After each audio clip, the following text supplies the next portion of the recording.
So today I find myself reflecting on some of the lies the abuser told me over the years. And I realized during that almost 2 decade relationship, I started to believe some of those lies.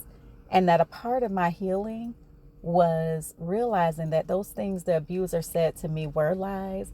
And I had to get all of those lies out of my head. And so the abuser would often try to convince me that I was ugly.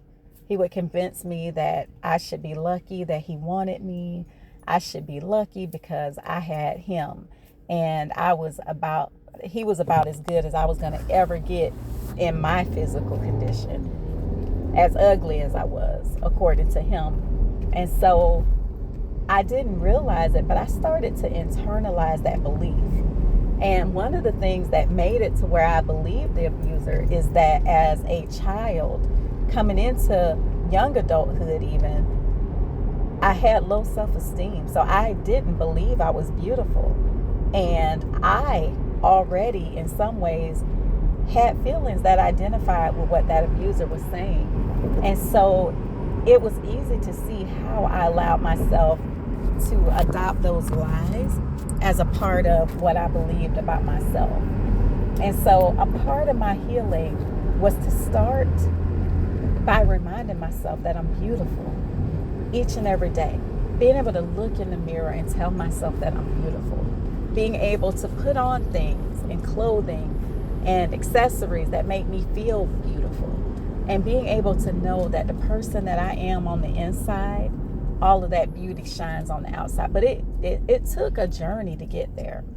And I remember one of my first visits with a counselor, that was something she told me. She said, I need you to look in the mirror every day and tell yourself that you're beautiful.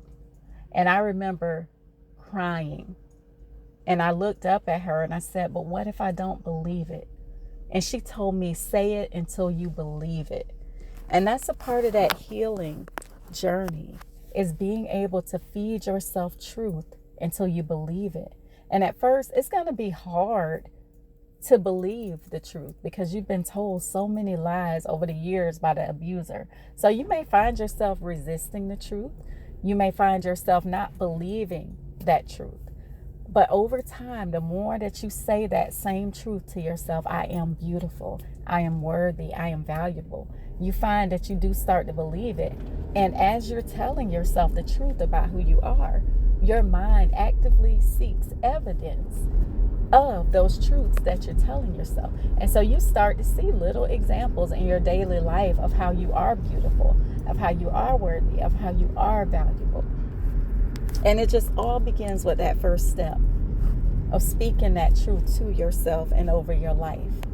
And also just realizing that the abuser did lie.